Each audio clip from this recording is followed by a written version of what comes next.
ನಮಸ್ಕಾರ. ಅಶ್ವವೇಗ ಡಿಜಿಟಲ್ಗೆ ಸ್ವಾಗತ. ನಾನು ಸಚಿನ್ ಹೆಮ್ಮಕ್ಕಿ. ರಾಜ್ಯದಲ್ಲಿ ಬಲಿಷ್ಠವಾಗಿರುವಂತಹ ಪ್ರಾದೇಶಿಕ ಪಕ್ಷ ಅಂದರೆ ಅದು JDS ಪಕ್ಷ. ಮಾಜಿ ಪ್ರಧಾನಿ HD ದೇವೇಗೌಡರು ಕಷ್ಟಪಟ್ಟು ಕಟ್ಟಿ ಬೆಳೆಸಿದಂತಹ JDS ಪಕ್ಷ ಎರಡೂ ರಾಷ್ಟ್ರೀಯ ಪಕ್ಷಗಳಾದಂತಹ BJP ಮತ್ತು ಕಾಂಗ್ರೆಸ್ಸಿಗೆ ಬಹಳ ಅನಿವಾರ್ಯವಾಗಿರುವಂತಹ ಪಕ್ಷ. 2006ರಲ್ಲಿ BJP ಸರ್ಕಾರವನ್ನು ರಚನೆ ಮಾಡಲಿಕ್ಕೆ, ಕಾಂಗ್ರೆಸ್ಸು 2018ರಲ್ಲಿ ಸರ್ಕಾರವನ್ನು ರಚನೆ ಮಾಡಲಿಕ್ಕೆ ಎರಡೂ ಪಕ್ಷವೂ ಸಹ JDSನ ಕದ ತಟ್ಟಿದ್ವು. 2006ರಲ್ಲಿ JDS ಜೊತೆ ಸೇರಿ BJP ಸರ್ಕಾರವನ್ನು ರಚನೆ ಮಾಡಿದರೆ 2018ರಲ್ಲಿ JDS ಕದ ತಟ್ಟಿತು. JDS ಕದ ತಟ್ಟಿದ್ರಿಂದನೇ ಸರ್ಕಾರ ರಚನೆ ಮಾಡೋಕ್ಕಾಯಿತು. ಇವತ್ತು ಕಾಂಗ್ರೆಸ್ JDSಗೆ ಥರ ಸೆಡ್ಡು ಹೊಡೆಯುವ ರೀತಿಯಲ್ಲಿ ಮೊನ್ನೆ ಒಂದು ಸಮಾವೇಶ ಕೂಡ ಮಾಡಿದರು. ಜನಕಲ್ಯಾಣ ಸಮಾವೇಶ ನಿಮಿತ್ತವಾಗಿ JDSನ ಭದ್ರಕೋಟೆಗೆ ಸಿದ್ದರಾಮಯ್ಯನವರು ಲಗ್ಗೆ ಇಟ್ಟರು. ಇನ್ನೊಂದು ಕಡೆ BJP ಜೊತೆ ಮೈತ್ರಿ ಆಗಿರೋದ್ರಿಂದ BJP ಮತ್ತು JDS ನಾಯಕರು ಈಗ ಜಂಟಿಯಾಗಿ ಕಾಂಗ್ರೆಸ್ ವಿರುದ್ಧ ಒಂದು ಕಡೆ ಹೋರಾಟ ಮಾಡ್ತಾ ಇದ್ದಾರೆ.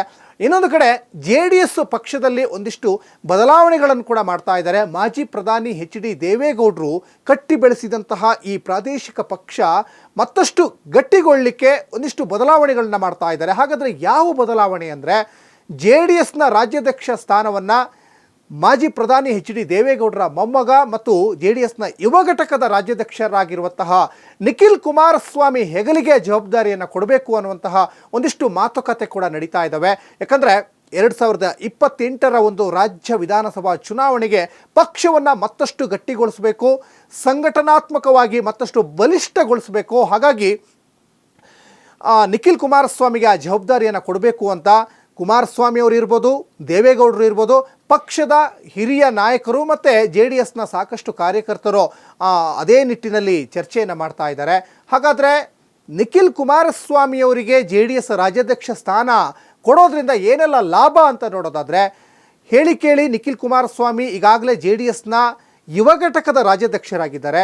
ಯೂತ್ಸ್ ಇದ್ದಾರೆ, ಸಾಕಷ್ಟು ಜನ ಯೂತ್ಸ್ JDS ಕಡೆ ಮುಖ ಮಾಡುವಂತಹ ಸಾಧ್ಯತೆ ಕೂಡ ಉಂಟು. 2023ರ ರಾಜ್ಯ ವಿಧಾನಸಭಾ ಚುನಾವಣೆ ಸಂದರ್ಭದಲ್ಲಿ ಪಂಚರತ್ನ ರಥಯಾತ್ರೆ ಅಂತ ಕುಮಾರಸ್ವಾಮಿ ನೇತೃತ್ವದಲ್ಲಿ ಸಾಕಷ್ಟು ಅಲ್ಲಿ ಪಕ್ಷವನ್ನು ಸಂಘಟನಾತ್ಮಕವಾಗಿ ಕೊಂಡೊಯ್ಯುವ ನಿಟ್ಟಿನಲ್ಲೂ ಕೂಡ ಸಾಕಷ್ಟು ಪಕ್ಷಕ್ಕೆ ಒಂದು ಬಲ ತಂದೊಡ್ಡುವ ನಿಟ್ಟಿನಲ್ಲಿ ಸಮಾವೇಶಗಳನ್ನು ಮಾಡಿದರು, ಸಮಾರಂಭಗಳನ್ನು ಮಾಡಿದರು, ಸಭೆಗಳನ್ನು ಮಾಡಿದರು. ಅದೇ ನಿಟ್ಟಿನಲ್ಲಿ 2028ರಲ್ಲಿ ಮತ್ತಷ್ಟು ಪಕ್ಷವನ್ನು ಬಲಿಷ್ಠಗೊಳಿಸಲಿಕ್ಕೆ ನಿಖಿಲ್ ಕುಮಾರಸ್ವಾಮಿಗೆ ಜವಾಬ್ದಾರಿಯನ್ನು ಕೊಟ್ಟರೆ ಮತ್ತಷ್ಟು ಪಕ್ಷ ಗಟ್ಟಿಗೊಳ್ಳುತ್ತೆ, ಯುವಕರು ರಾಜಕೀಯದ ಕಡೆ ಮುಖ ಮಾಡ್ತಾರೆ.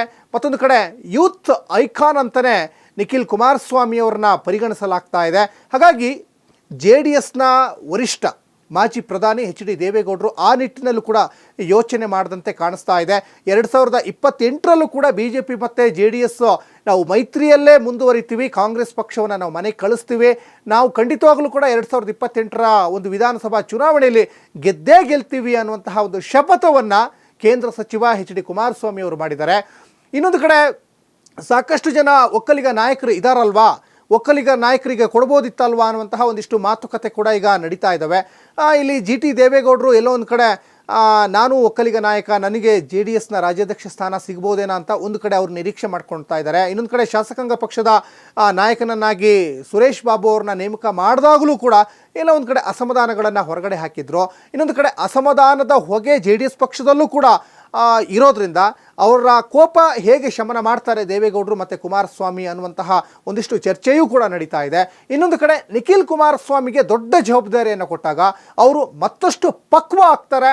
ಮುಂದಿನ ಚುನಾವಣೆಯಲ್ಲಿ ಅವರು ಖಂಡಿತವಾಗ್ಲೂ ಕೂಡ ನಾನು ರಾಮನಗರ ಮತ್ತು ಚನ್ನಪಟ್ಟಣ ಈ ಎರಡು ವಿಧಾನಸಭಾ ಕ್ಷೇತ್ರದಲ್ಲಿ ಯಾವುದಾದ್ರೂ ಒಂದು ಕ್ಷೇತ್ರವನ್ನು ಆಯ್ಕೆ ಮಾಡ್ಕೊಳ್ತೀನಿ, ಎಲ್ಲಿ ಸೋತಿದ್ದೀನಿ ಅಲ್ಲೇ ಗೆಲ್ತೀನಿ ಅನ್ನುವಂತಹ ಒಂದು ಶಪಥವನ್ನು ಮಾಡಿದ್ದಾರೆ. ಇನ್ನೊಂದು ಕಡೆ ಕುಮಾರಸ್ವಾಮಿಯವರು ಕೂಡ ಕಾಂಗ್ರೆಸ್ ಪಕ್ಷಕ್ಕೆ ಟಕ್ಕರ್ ಕೊಡುವ ನಿಟ್ಟಿನಲ್ಲಿ ಇದೇ ತಿಂಗಳ 16ನೇ ತಾರೀಕು ಮಂಡ್ಯದಲ್ಲಿ ಒಂದು ಸಮಾವೇಶವನ್ನು ಮಾಡ್ತಾ ಇದ್ದಾರೆ. ಅಂದರೆ ಆ ಸಮಾವೇಶಕ್ಕೆ ಒಂದು ಅಭಿನಂದನಾ ಸಮಾವೇಶ ಅಂತ ಹೆಸರಿಟ್ಟಿದ್ದಾರೆ. ಯಾಕಂದರೆ ಈಗಾಗಲೇ ಕುಮಾರಸ್ವಾಮಿಯವರು ಮಂಡ್ಯ ಲೋಕಸಭಾ ಕ್ಷೇತ್ರದಲ್ಲಿ ಅಭೂತಪೂರ್ವ ಗೆಲುವು ಸಿಕ್ತು. ಸುಮಾರು 2 ಲಕ್ಷ ಮತಗಳ ಅಂತರದಿಂದ ಸ್ಟಾರ್ ಚಂದ್ರು ಅವ್ರನ್ನ ಸೋಲಿಸಿದ್ರು. ಮಂಡ್ಯದ ಒಬ್ಬ ಐಕಾನ್ ಆಗಿ ಗುರುತಿಸ್ಕೊಂಡ್ರು, ಕೇಂದ್ರದ ಮಂತ್ರಿಯೂ ಕೂಡ ಆದರು. ಅದೇ ರೀತಿಯಲ್ಲಿ ಆ ಭಾಗದ ಜನರಿಗೆ ಒಂದು ಕೃತಜ್ಞತೆಯನ್ನು ತಿಳಿಸಬೇಕು, ಅಭಿನಂದನೆಯನ್ನು ತಿಳಿಸಬೇಕು. ಹಾಗಾಗಿ ನಾವೊಂದು ಸಮಾವೇಶ ಮಾಡ್ತೀವಿ ಅಂತ ಹೇಳ್ತಾ ಇದ್ದಾರೆ.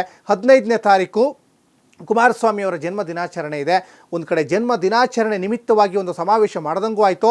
ಕಾಂಗ್ರೆಸ್ನ ಜನಕಲ್ಯಾಣ ಸಮಾವೇಶಕ್ಕೆ ಟಕ್ಕರ್ ಕೊಡುವ ನಿಟ್ಟಿನಲ್ಲಿ JDSನಲ್ಲೂ ಕೂಡ ಒಂದು ಮೆಗಾ ಪ್ಲ್ಯಾನೇ ಮಾಡ್ಕೊಂಡಿದ್ದಾರೆ. ಇನ್ನೊಂದು ಕಡೆ ನಿಖಿಲ್ ಕುಮಾರಸ್ವಾಮಿಯವರ ಒಂದು ರಾಜ್ಯಾಧ್ಯಕ್ಷ ಸ್ಥಾನದ ಒಂದು ಹೊಣೆಗಾರಿಕೆಯನ್ನು ಕೂಡ ಅವತ್ತು ಘೋಷಣೆ ಮಾಡುವಂಥ ಸಾಧ್ಯತೆಯೂ ಕೂಡ ಉಂಟು.